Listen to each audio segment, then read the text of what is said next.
Excellent, parfait. Alors, Mhm, je suis content de te recevoir aujourd'hui, Négresse, pour cette petite conversation. Comme tu sais, j'ai entamé une série de conversations avec quelques personnes sur le thème de la littérature et peut-être, on va dire, sur l'intellectualité en général, sur tout ce qui concerne l'esprit, en fait. Et mhm, parce que je trouve que c'est très, très, très important de garder le contact en ce sens. Du mhm. coup, j'ai eu envie de te faire parler, de t'avoir dans ce petit format. Alors, on va un peu parler de toi, de ce que tu fais, de ton travail, de ta pensée aussi, en règle générale. Et puis, en fait, l'idée, c'est de mieux te connaître et puis de voir si on peut avancer dans le sens de la production, tu vois ce que je veux dire? Donc, je Mhm. commence par te présenter. Alors, tu es Manishka Kola, mais on t'appelle en règle générale Manishka. Manishka Kola. Donc, Négresse Kola, tu es plus connu sous le nom de Négresse Kola. Mhm, Euh, donc, tu es à la fois écrivaine, tu écris des romans, tu as écrit un roman, tu écris de la poésie, tu es slameuse, tu as donc écrit beaucoup écrit dans différents registres. Ensuite, tu as rencontré, je veux dire, du succès, puisque tu as été lauréat du prix Saison congolaise en 2019 et que tu as quand mhm. même eu une certaine reconnaissance en Haïti dans le milieu, on va dire, intellectuel et littéraire. Après, euh, ça, c'est un peu la présentation, on va dire, un peu ordinaire. Ensuite, tu es parti, tu as quitté Haïti, tu es venu aux États-Unis, tu es à l'Université de Floride.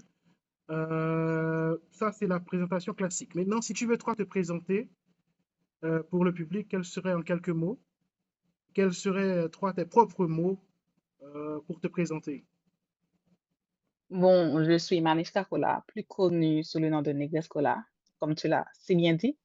Um, je suis poétesse Tu peux monter le volume? et oui. Ok, je pense que je vais me débarrasser de ces trucs. Ok, et là, tu m'entends? Oui, je t'entends, je t'entends. Le son est un peu Ok, bas, yeah, mais je t'entends. yeah. Ok, bon, euh, je suis poétesse, écrivaine et étudiante en lettres modernes à Florida Gulf Coast University. OK. Donc, c'est tout. Mais si on devait garder une image de toi, quelle serait l'image? À quelle image tu trouves que ta présentation colle le mieux? L'écrivaine féministe? Écrivaine féministe. Très bien. Mhm. Très bien. OK, excellent. Alors, on va essayer de commencer. Alors, ma première question pour toi, par rapport au thème écrire et survie, la poésie comme acte vital. Première question pour toi. Quand est-ce que tu as compris que l'écriture ou que la création en général était quelque chose d'important pour toi?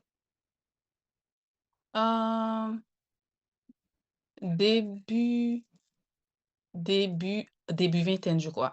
Parce que j'ai commencé à écrire euh, vers les... J'étais en troisième secondaire quand j'ai écrit mon premier poème. Et puis, mais c'était juste comme ça. C'était juste parce que j'aimais la façon dont mon professeur de littérature haïtienne, j'aimais la façon dont il lisait les textes. Tu comprends? Et puis, j'ai griffonné quelque chose. Mais j'ai commencé à prendre conscience de ce que ça représente, la poésie. C'était en début vingtaine. Et je me rappelle qu'à cette époque, il y avait une vague sur Facebook et que des jeunes poètes et des jeunes poétesses, on était là à publier nos textes sur Facebook. C'était fou. Et c'était une très belle époque. Chaque jour, les nouveaux et les nouveaux poètes, c'était une belle vague. Et puis, c'est à ce moment-là que j'ai commencé à prendre conscience de l'importance de la poésie. Heu, j'ai je sais pas si je veux parler de ça, mais c'était c'était à une époque où j'ai connu, hem, j'étais au fond du gouffre émotionnellement et puis, d'habitude, je ne suis pas quelqu'un qui aime partager mes émotions et puis, la poésie était là, elle était présente pour moi et puis j'ai dit: «Voilà». Donc, c'est-à-dire que la poésie était... Ne me dis pas que tu as fait de la poésie un peu comme une sorte de thérapie. Ça voudrait dire Il y que la a littérature, c'est une thérapie? mmh c'est même c'est une thérapie, c'est un refuge et puis, c'est aussi ma façon de combattre, OK? Façon de combattre. Parce que ma façon de combattre l'injustice, de mettre des mots sur des choses qui se passent au-dedans de moi, de mettre des mots sur des choses qui se passent dans mon environnement, de dénoncer, OK? Et tout. C'est la meilleure façon parce que je suis pas vraiment quelqu'un qui aime, prendre la parole en public, utiliser ma voix. Donc la meilleure façon d'utiliser ma voix, c'est une plume, Dans OK? l'écriture. Yeah. Ah, très intéressant. On va essayer de commencer par le commencement. Donc, n'oublions pas que tu pars d'Haïti, un peu comme moi. Et en Haïti, on sait très bien ce qui se passe en ce moment. Il y a beaucoup de violence, beaucoup d'injustice, beaucoup d'inégalités. Et donc, toi, tu as quand même grandi, j'imagine, dans un contexte en Haïti compliqué par rapport à la situation globale du pays. Est-ce que cette situation globale a influencé ton œuvre ou ta pensée, ne serait-ce que sur le plan esthétique ou sur le plan du militantisme, en fait? Bon, mon œuvre, jusqu'à présent, on va dire, jusqu'à présent, mon œuvre, ça parle d'Haïti, OK? Mon œuvre, ça parle d'Haïti. Ça se déroule en Haïti, ça se déroule à Port-au-Prince. Mon œuvre, c'est Haïti, jusqu'à présent et tout ce qui se passe dans le pays influence mon œuvre, OK? Je n'ai pas encore détaché. Donc, de toute façon, d'une certaine manière, Haïti, c'est le centre de ton œuvre, en fait. Bien, c'est le centre de ton monde de mon monde, OK? Donc ça coule dans mes veines et ça m'inspire, ça me déchire aussi. En fait, j'ai une relation vraiment, vraiment exceptionnelle, vraiment exceptionnelle avec Haïti. Donc c'est un pays que j'aime, c'est mon pays et c'est un pays qui me brise aussi le cœur. Oui, je comprends, je comprends. Mais est-ce que esthétiquement, tu as ressenti l'impact?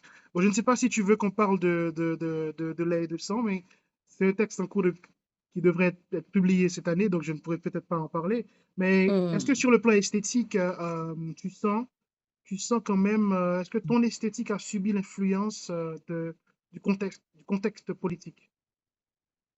Mmh, Enfin, tu vois ce que je veux dire? Est-ce que finalement, des images ne traversent pas le champ politique pour rentrer dans tes romans, pour rentrer dans ton poème, etc. Tu vois ce que je veux dire?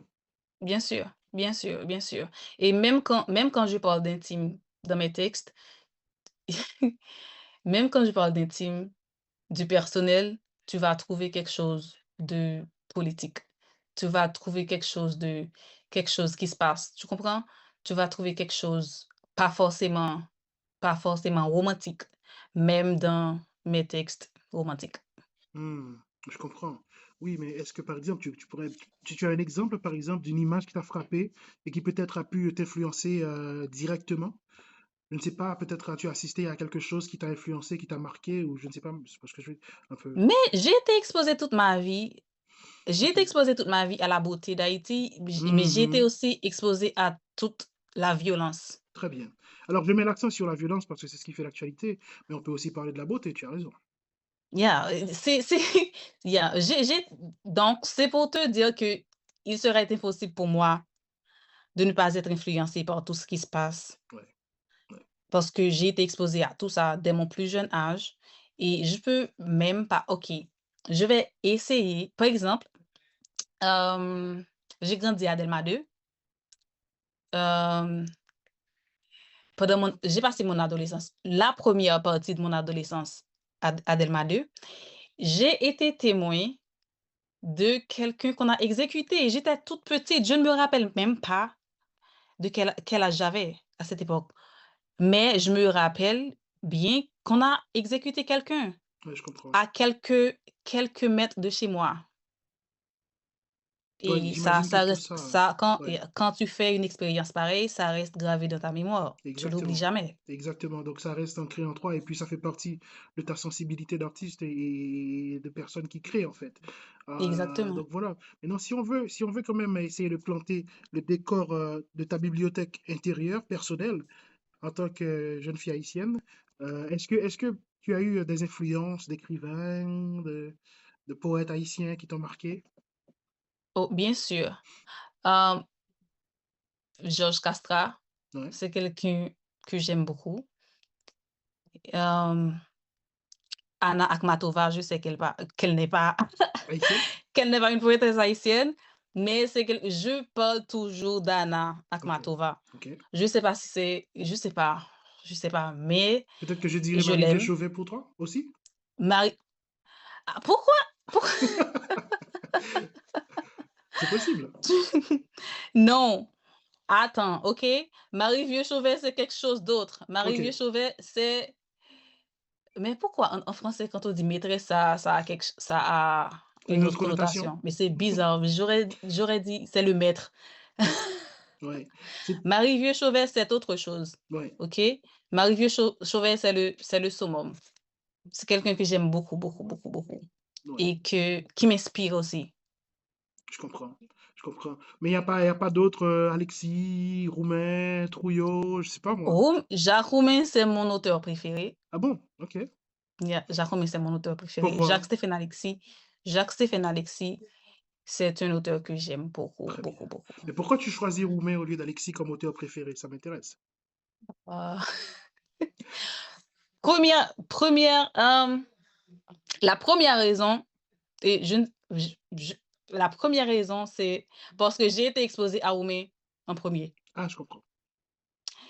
Yeah. J'ai été exposée à Roumain et j'ai adoré Roumain et quand j'ai fait connaissance avec les œuvres de Jacques-Stéphane Alexis, j'ai ça a été un choc, mais je sais pas si c'est par C'est comme la loyauté, magie de la première fois, mais en fait. Jacques Roumain il reste mon auteur préféré. Peut-être que je sais que peut-être que je suis loyale. Je reste loyale à Roumain, mais j'aime Alexis beaucoup. Oui, c'est ça, je comprends. Mais oui, maintenant, ça c'est sur le plan littéraire, sur le plan esthétique. Sur le plan de la militance, je sais que tu as quand même plusieurs chapeaux. Sur le plan de la militance, est-ce que finalement tu as pu trouver des écrivains ou des penseuses, si je peux dire ça comme ça, qui ont pu t'influencer ou te mener vers le combat féministe en fait? Et d'ailleurs, qu'est-ce qui t'a poussé à vouloir mener ce combat d'ailleurs? Je n'ai pas je n'ai pas voulu mener ce combat. En fait, je pense que je me suis juste rendu compte que c'était la chose à faire à un moment donné. Ouais. OK? Parce que en premier lieu, j'étais juste consciente. J'étais consciente, je ne m'étais même pas rendu compte que j'étais consciente de la plupart des choses. Et puis quand j'ai commencé à rencontrer, heu, j'ai commencé à faire des rencontres, j'ai commencé à lire sur le sujet et puis je me suis dit: «Voilà, heu, il y a des choses quand tu les vois, c'est impossible de c'est impossible de te retourner, OK? Et de faire semblant que tu n'as pas vu ces choses. Très bien. Comme une When sorte you de... see them, you can't unsee them. C'est ça. Une fois que tu l'as vu, tu Et peux plus ne pas le voir. yeah. C'est ça, c'est Donc ça. C'est ça, mais du coup, alors donc c'est la justice en fait qui t'a frappé. Les injustices sociales, les inégalités, pourquoi je sais pas, dans la société haïtienne, pourquoi le masculin remporte systématiquement sur le féminin? Je ne sais pas, moi, comment tu l'expliques? Est-ce que tu l'as vécu, je sais pas, intimement dans ta famille? Est-ce que tu as vécu des trucs, peut-être des amis en fait? mmh, oui, en fait, on vit dans une société patriarcale et je pense que tout le monde le sait Ouais. et Tout le monde ne le sait pas, les violences, tout le monde devrait le savoir. c'est ça.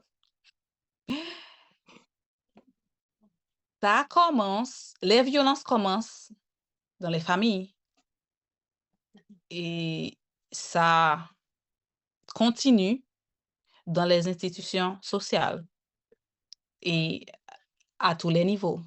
Mhm. Donc il serait impossible de ne pas vivre des violences sexistes au sein de la famille. c'est ça, je comprends. Tu as vécu à l'école aussi peut-être.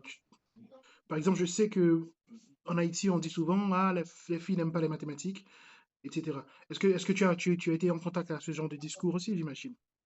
Bien sûr, et ça les décourage, Ok, OK? Quand tu es une petite fille et que tu entends tout le monde dans ton entourage dire que les filles oh, les arithmétiques, c'est pas pour les filles.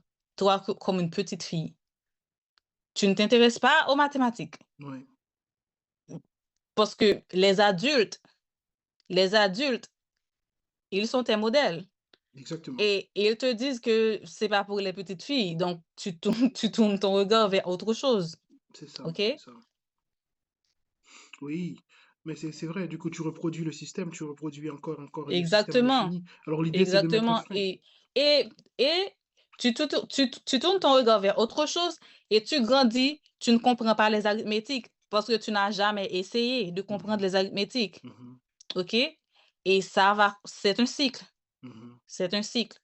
Mais est-ce que tu crois que le féminisme en Haïti, sans vouloir aller dans les grands débats théoriques, parce que c'est pas le lieu ce soir, est-ce que tu penses que le féminisme en Haïti doit prendre ou épouser la même forme que le féminisme de type occidental? Parce que notre système n'est pas le même et notre réalité n'est pas la même. Donc, est-ce que tu penses que le féminisme ne devrait pas, en fait, changer de forme? Dans la logique, je dirais que le féminisme devrait s'adapter. Le féminisme haïtien s'adapte très bien au contexte haïtien. Ok. Déjà, l'histoire du féminisme haïtien est exceptionnelle. C'est un féminisme qui prend naissance dans un contexte politique et social fort. Il n'y a pas de féminisme haïtien sans toute la politique haïtienne. Les féministes ont aidé à chambouler la dictature en Haïti. Hmm. Les Ok, féministes, c'est pas trop connu ça. mais c'est l'histoire du féminisme haïtien. Mhm. OK? On a aidé. Et après, et après, après Duvalier, on s'est rendu compte que le pouvoir a été séparé sans les femmes, malgré que les féministes ont combattu aux côtés des hommes pour aider à implanter la démocratie en Haïti. Quand on s'est rendu compte, c'est OK, après, on s'est rendu compte qu'on a séparé le pouvoir sans les femmes. Et c'est pour ça que le 3 avril 1986, 1986, Le les 3 avril. femmes, les femmes ont marché, OK? On a marché pour qu'on nous intègre ou réintègre dans la politique haïtienne, OK? Bien sûr, bien sûr. Donc, oui, donc c'est vrai que, par exemple, il existe des noms, Catherine Flons, Annick Belair. Maintenant, pour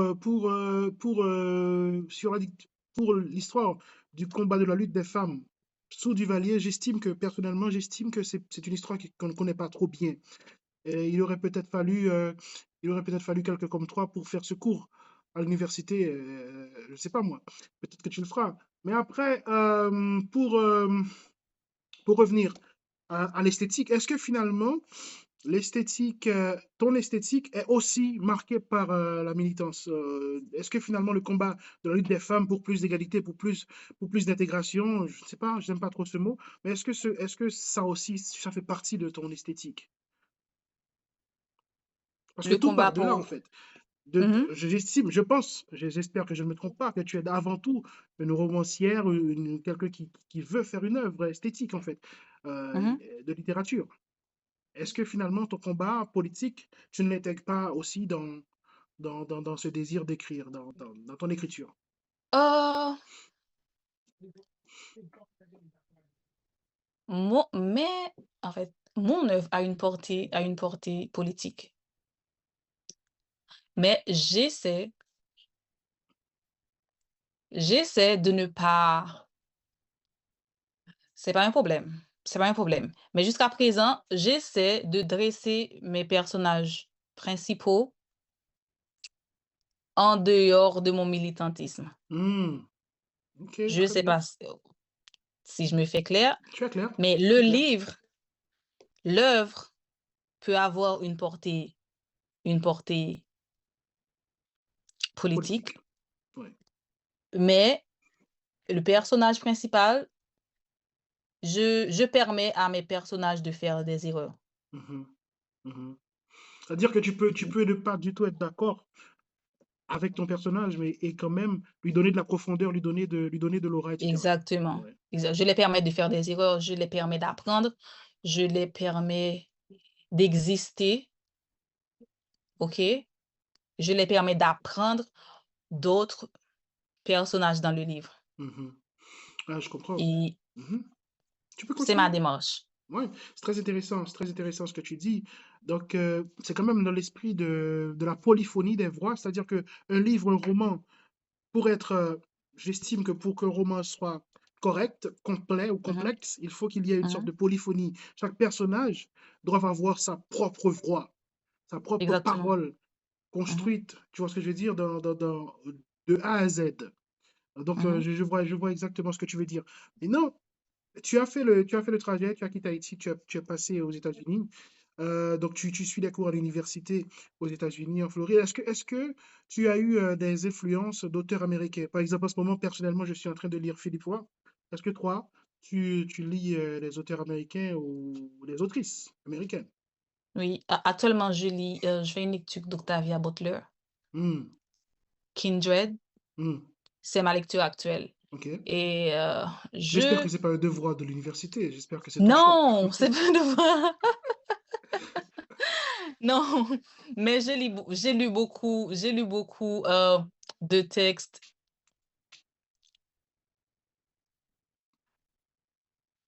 à cause Oh, grâce. ouais, grâce, voilà, à cause ou grâce Ouais. à l'université. Oui, très bien. Mais lequel te marque le plus dans toute cette parole, toute cette littérature qui est quand même très riche, hein? Oh, j'ai, Zora Zora et puis, James Baldwin, Hmm, heu, Emily Dickinson, mhm. Ah oui, heu ça c'est du classique, on sent le côté scolaire. Oui, mmh oui, oui, oui. Je vois, Bien je vois. sûr. Très bien, très bien. Mais tu sais, personnellement, j'ai toujours lu, j'imagine que toi aussi, les auteurs américains, tout comme j'ai toujours lu les auteurs russes. Moi, j'ai Mmh toujours eu une passion pour Philip Roth, j'ai toujours eu une passion pour Henry Miller, et il y en a Oui, d'autres, il y a Hemingway, j'adore etc. Henry aussi. Voilà. Mmh Donc, tu trouves qu'il y a quand même étant donné qu'on est sur le continent américain, est-ce que tu trouves qu'il y a une ressemblance, peut-être des dissemblances entre la littérature américaine, la littérature latino-américaine et la littérature caribéenne? Comment toi tu vois ces trois éléments? Mmh, les auteurs, je crois qu'il y a une ressemblance frappante entre les auteurs de Harlem Renaissance, Hmm, c'est-à-dire les auteurs, noirs américains bien sûr. de l'é les auteurs noirs américains à l'époque de Harlem Début 20e. Renaissance, mmh avec les auteurs caribéens Hmm. Pourquoi? et j'ai ils traitent du corps noir Oui. de la même façon, OK? Du corps noir, de l'esclavage, de la liberté, de l'identité culturelle et tout et je pense que c'est extraordinaire. Hmm, ok. C'est extraordinaire de pouvoir lire un auteur qui ne vient pas forcément du même pays que toi et puis te retrouver, tu vois? Te retrouver complètement dans cet auteur.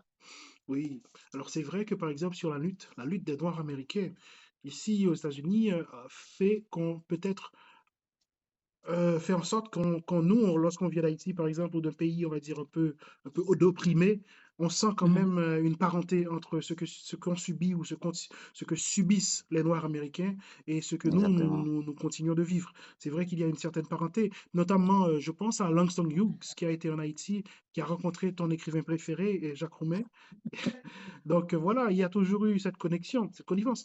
Mais est-ce que tu crois quand même que la littérature américaine, étant donné que c'est un grand espace, l'espace est très vaste, c'est très grand, donc il y a plusieurs littératures. Dans cette même littérature, il y a la littérature des Chicanos, il y a la littérature des Noirs, il y a la Mhm. littérature on peut dire des littératures blanches, si on veut. Mhm. Est-ce que tu penses que quand même, c'est pas, c'est plus de richesse, ça fait pas de la littérature américaine une littérature beaucoup plus percutante, beaucoup plus riche, à cause de l'espace, à cause de la diversité des peuples, etc. Tu vois ce que je veux dire? Je ne dirais pas que c'est plus riche à cause, en fait, avec la diversité, oui, ça apporte quelque chose de, de, de plus. Mais en termes d'esthétique, Hmm. je ne dirais pas que c'est plus riche en termes d'esthétique. Tu vois ce que je veux dire? Mhm. Mais en termes de globalité, Mhm. ça apporte quelque chose de Mhm. plus parce que tu retrouves, hem, comme tu l'as dit, il y a la littérature blanche et pas et la littérature blanche et la littérature des Chicanos et ça apporte beaucoup de choses et la diversité. Mais en termes d'esthétique, non, je dirais pas. Et puis, avec ça, il y a des il y a une sorte de est-ce que je peux dire concurrence? Ça apporte des critiques aussi parce que, je me rappelle pas qui exactement, mais il y a la littérature blanche, par exemple, critique à la littérature noire de ne faire que la littérature noire. Hmm. Ok. En même temps, ça apporte quelque chose de plus, mais il y a une sorte de guerre Une froide, une sorte de sorte lutte de interne. pas concurrence, mais exactement. Mhm. La littérature blanche accuse la littérature noire de faire que de la littérature noire. Mhm. Ils les accusent elle les accuse de ne pas être inclusive Mhm. et puis de notre côté, la littérature noire est obligée de se défendre, à tort et à travers, Très bien. constamment. Oui, effectivement. Mais est-ce que toi, dans toute cette lutte, dans toute cette diversité ou cette complexité, est-ce que toi, si tu devais choisir, et ça c'est peut-être un petit exercice que je vais faire avec toi, si tu devais choisir deux livres dans la littérature américaine, un livre purement littéraire, un roman, peut-être qui t'aurait marqué, et un livre de type, on va dire, féministe ou militante, euh, si tu devais choisir deux livres, peut-être que tu n'as pas encore trouvé de livre qui te frappe sur le côté militance, mais un auteur, Mhm. James Baldwin. Baldwin. Oh, James Baldwin mais j'avais deux auteurs en tête, Maya Angelou et James Baldwin. Très bien. Et si tu as un titre, est-ce que tu as un titre en tête? Heu, la première fois, Hmm. La première fois? le feu. La prochaine fois, Mmh? le feu. La prochaine fois, le feu. Oui, La prochaine fois, le feu oui. et puis, le plus bleu Hmm. de Toni Morrison. Toni Morrison, très bien, très bien. Mmh. Intéressant. All right, super. Moi, j'aime beaucoup, j'aime beaucoup. Maintenant, euh, bon, alors normalement, on devait discuter peut-être entre 30 et 40 minutes. Mmh. Donc, on a pratiquement presque fini. Si, si je voudrais quand même revenir sur le thème du corps, tu as parlé du corps tout à l'heure, Mmh. brièvement, tu as parlé du corps. Est-ce que, est-ce que le corps de la femme, ou de la femme noire, ou de la femme haïtienne, est une priorité pour toi, en fait? Dans le sens que, est-ce que pour toi, c'est peut-être autour de ça que ton travail doit tourner? Je ne dirais pas que mon travail tourne autour du corps de la femme haïtienne. Parce que tu sais ce qu'a fait le racisme. Par exemple, le racisme a dévalorisé le corps noir. Peut-être que le Je sais, féminisme je sais, va... je sais, Voilà. mais mon travail ne tourne pas autour du corps de la femme haïtienne. Mon travail tourne autour du corps, mon travail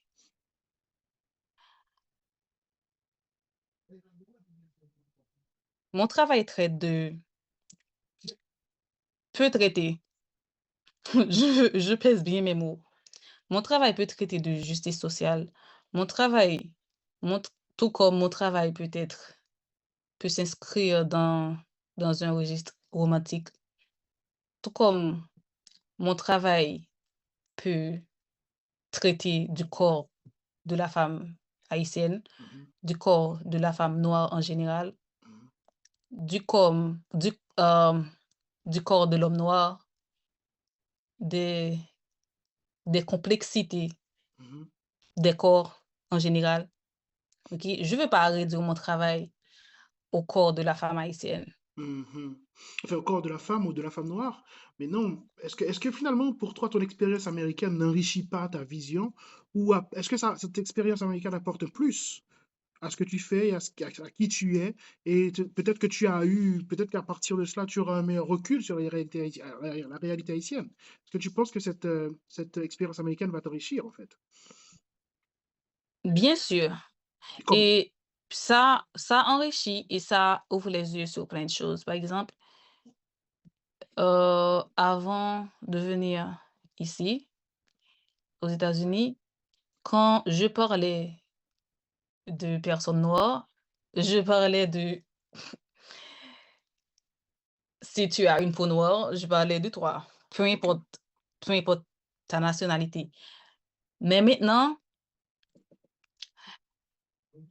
je suis exposée à une autre réalité, heu, où les gens discutent encore du corps noir, où les gens quand ils parlent, par exemple, quand ils parlent de black aux États-Unis, quand les noirs américains parlent du black, ils ne parlent pas forcément des Haïtiens, ils parlent d'eux-mêmes.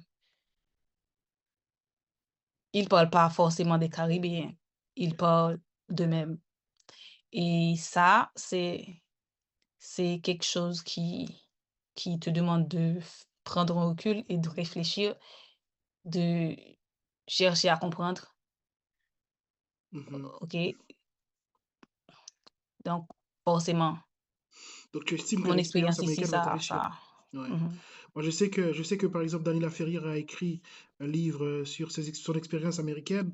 J'imagine que toi aussi, à la fin de la journée, tu vas nous produire quelque chose sur ton expérience américaine à toi aussi. Si tu devais écrire un livre sur cette expérience, quel type de livre serait le mieux adapté? Un essai peut-être? Oh! Mmh? Un essai peut-être? Peut-être, peut-être, mais je pense que ce sera un roman. Ok, intéressant. Mhm. Heu, Pourquoi? Plus de liberté? oui, Mhm. Ça, pour c'est ma plus de réponse, hein. C'est quoi ta liberté. réponse? Bien sûr, c'est pour plus de liberté. J'aime exagérer. Ok. Je pense que c'est peut-être qu'à l'avenir, j'écrirai des essais, mais je dois pour l'instant, j'essaie d'exagérer et c'est quelque chose que je devrais travailler Oui. dessus parce que j'aime ça beaucoup. Mhm. J'aime je n'aime pas retranscrire la réalité, OK? La réalité brute Telle qu'elle est? telle qu'elle est, j'aime pas ça. Je Ouais. dois jouer avec ce qui s'est passé, ce qui se passe maintenant, Ouais. et imaginer ce qui va se passer, Ouais. OK? Déformer les choses, Ouais. donner corps, OK? Donner vie. C'est Alors c'est pour ça aussi que Jean-Paul Sartre, au lieu de, à la place, en fait, d'écrire seulement des essais ou des textes philosophiques purs, il fallait à côté qu'il écrive aussi de la littérature pour donner vie, corps, une corporéité mmh à ses idées. Donc je vois bien ce que tu veux dire. Alors bon, je te remercie, Négresse, pour ton temps. Je pense qu'on aura l'opportunité de faire une autre prise de parole dans ce sens pour aller beaucoup plus en profondeur, si tu veux. Donc, je te remercie d'avoir pris la parole. Si tu devais peut-être conseiller deux livres type États-Unis et deux livres haïtiens, je ne sais pas, des étudiants qui pourraient nous écouter ou qui vont nous écouter, j'imagine qu'on en aura. Qu'est-ce que tu pourrais conseiller? mh. Oh, je Je conseillerais Kindred Mhm, de Octavia Butler mhm, et puis, hem,